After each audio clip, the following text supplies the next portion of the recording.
Hello, scholar, practitioner leaders, SPLs, data scientists. Welcome to our week 4. And as you can see, I'm with my faithful sidekick.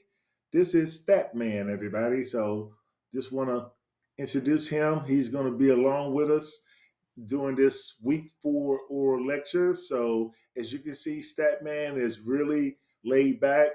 He's just taking in the breeze and just enjoying our class. So he's going to be over my left shoulder as we go through our course material, guys. So let's have fun with this upcoming week 4, as well as enjoying our good friend Statman. Okay. So again, I just want to welcome everybody to our week 4, and I do really truly want to commend everybody on this previous week 3 that we had. I'm really impressed with everybody getting your 3 assignments, because we had some nice work that we had to put in the hours in to get that all streamlined and get everything submitted on time. So I do, as always, commend you guys for doing such a professional and scholarly work. It really bodes well with me, and it just shows me that you guys are fully invested, and that's what it's all about. So Statman and I, we really do appreciate that. So okay, so welcome to this week 4, guys, for our fall 2025 statistics for data science section MS31. That's MSDS 531. A01 for the first bi term, guys. And before we proceed with our week 4, as always, I want to go ahead and touch base on what we just previously learned, because, like I said, I'm looking at you guys' assignments and they look really nice. I'm really impressed that everybody is using our tools, taking their time, actually understanding the assignments. Because as I mentioned, I've been mentioning, guys, the good thing about our book and our assignments that I outlined for you guys, it's all in the book. Everything is straightforward, very granular, so you don't have any issues. And I don't think I received not one phone call this past week or one email. So I'm really shocked. I don't think, no, I did not receive any emails in regard to questions. So it looks like that these lectures and the material that I'm presenting, guys, is truly coming across very well. And you can see Statman, he's real cool, because if he's cool, then you guys must be cool, because we're not having any uncertainty when it comes to the assignments, any ambiguity. So that is truly a good thing. And it makes everybody's job, especially yours truly, really feeling good about what's going on in our course, because you're getting the good material. And as I always articulate, guys, I want to make sure that I give you enough. And what I don't want to ever do is under prepare you guys. And it looks as though, based on no feedback, I'm not actually under preparing you. So that really is what it's all about. You guys becoming, and like I said, many of you guys are already in your respective industries when it comes to data science, working with statistical analysis, doing data, cleansing data, using the R tool, using Python, using various spreadsheets when you're talking about working with data on a daily basis. So everything looks like, you know what, these guys, meaning you, my SPLs, scholar practitioner leaders, are truly sharp. Like I said, we didn't have any questions, so that really threw me for a loop.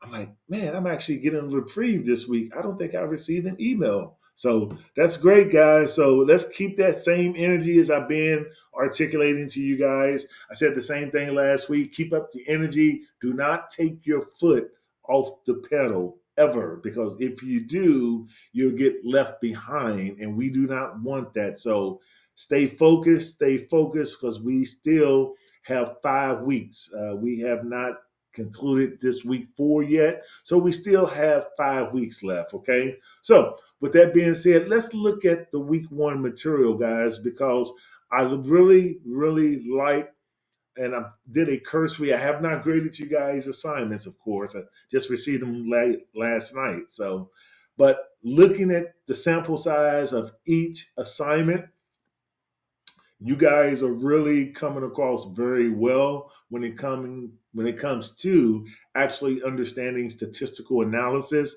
doing all your data inferencing, as well as your deductive reasoning as well. When you do your deductive analysis, you do your deductive reasoning, and your extrapolation of the actual data, the data sets that you have to look at that I propose to you. So when you go into your indexes of data, you choose which data you want, and then from there you need to cleanse the data. And I'm actually seeing that you guys are actually doing that. So great work. And this is from your content that you submitted that I saw early today as well as last night when I did my cursory check on each of the three previous assignments. So, okay, so let's go ahead and look at the past week 3 before we jump into our current week 4. Okay, so let's go over that overview, guys, because that was really indicative of what was transpiring last week. And you guys, like I said, you nailed it. You guys were truly rock stars in understanding the assignment. Because again, I didn't get any emails or phone calls. Okay, so you remember my overview, which we already know now that the overview is always going to be your what I'm looking for as the actual tangibles that I'm looking for in regard to for the end of the week. So my deliverables, aka the overview, was all about understanding carrying over from week 2 when I said to you guys, besides normal distribution, right? Other popular model distributions are long tail distribution and student distribution, along with binomial distribution, chi-square distribution, and the therefore mentioned that I talked about last week, the Poisson distribution. Those distributions are then used for population testing, as you guys found out this past week, to gain confidence levels about some type of statistics. So, therefore, as you learned from this past week 3, scientists need to design an experiment in order to confirm or reject a hypothesis. And like I said, looking at you guys' work, you was all over it. So, this is in regard to week 3 was a continual process which comes with challenges that relate to hypothesis sets. And Statman was like, okay, yeah, the class is pretty good. Yes, I see that we have a very sharp class. So you guys are making me feel like, you know what? Maybe I need to up the ante a little bit. But no, I'm not going to make it even more involved than what it already is. You guys already have the assignments because I have released everything. So if you want to jump ahead, that's fine. As I mentioned, if you jump ahead, I do not ask questions or I do not answer questions when it comes to you guys working in an ensuing week, in a week that we haven't actually gotten to. I only answer questions for the current week. So if you work ahead, hey, you all on your own, and I do not dismiss that at all. If you guys want to do that, hey, not a problem at all here, but just be mindful. I do not answer questions when you're working on work that's ahead of the current week. Say this is week 4 and you're working on week 5 and 6. I don't answer questions until we get to that respective week. So with that being said, in regard to this week 3, furthermore, on my deliverables that I'm expecting from the overview, there were a number of numerous types of significant tests depending on whether the data comprises count data or measured data, how many samples there are, and what's being measured, as you guys found out. The ones mentioned in this chapter that we talked about, guys, as I mentioned last week, it was all about chapters 2 and 3, right? They was all talking about t-test, ANOVA, chi-square test, and the multi-arm bandit algorithm, as I mentioned last week in the oral lecture that I'm speaking on now, right? So by the end of the week, last week, guys, you should have been able to do 5 key things outside of my deliverables, right? So last week's module, which was the week 3 oral lecture and everything that I talked about, the 5 things that I was wanting you to get. And like I told you guys, it's always good to make a little checklist to make sure you not only do you get the module objectives, but also my deliverables. And we know that the deliverables are derived from the overview that I just spoke on. So the module objectives last week was all about finding out what p-values are all about, number one. Number two of 5 was learn the 2 resampling techniques. And number 3 of 5 was be able to differentiate among common distributions. 4 of 5 was make sure you're able to design hypothesis tests. And looking at you guys' assignments, you nailed it. And then the last thing that I was looking for out of week 3 was learn the basic differences among different types of tests. Okay. And that's what my whole lecture was about last week, making sure you're able to differentiate what type of test you need when you're doing your data analysis. Okay.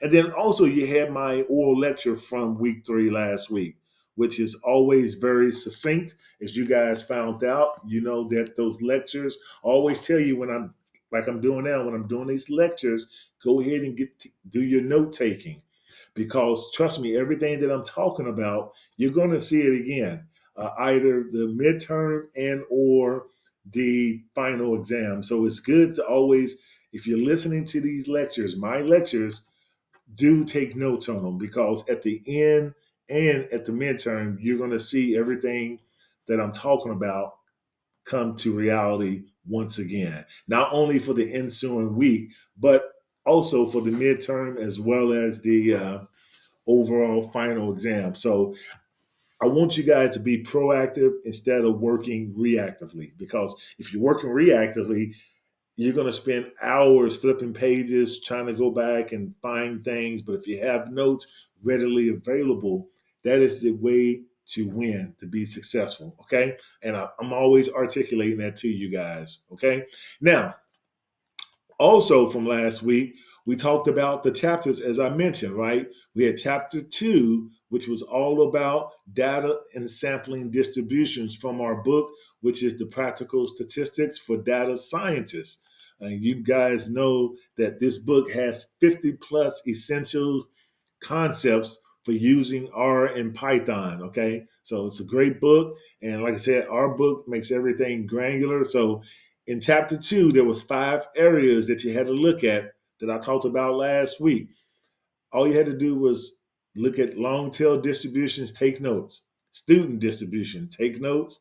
Binomial distribution, take notes. And when I say take notes, guys, make sure you understand how to differentiate it. And looking at you guys' assignments from last week, it looks like you guys are on it. So I'm feeling good. Now, again, I only did a sample size thus far. I won't know until I actually grade you guys' assignments and really know for sure. And then there was the chi-square distribution. And then last but not least, the 5th one, which was the Poisson and related distributions. Okay.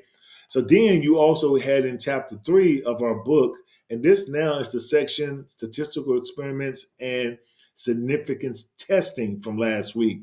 And you had several items to look at. I told you last week that introduction in chapter 3, you need to take notes on that, okay? Because it's really in depth, and it looks like that you guys did. Then I also mentioned the A/B testing, and then hypothesis test. Also about resampling. Make sure you take good notes, guys. Know what those things are and how they operate. And you guys look like you understand what the hypothesis testing is all about, because I'm seeing that you guys are doing that in your extrapolation of your data when you're doing your deductive reasoning. And that's where that hypothesis testing come in.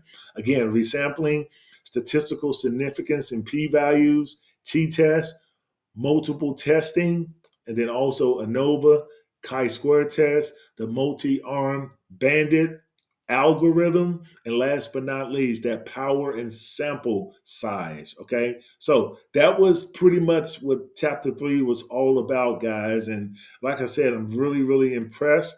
And then you also had your supplemental book material. Okay, And like I said, once you do all your chapters 2 and 3, take good notes from each of those chapters, and also my oral lecture, and make sure you're able to take care of your module objectives along with the week's deliverables. If you want to get extra material from the supplemental resource, hey, I never have a problem with that. Okay. Alrighty, guys, that concludes our lecture 1 of 4 for this week 4. I will see you on the other side for lecture 2 of 4 in just a bit. See you in a sec.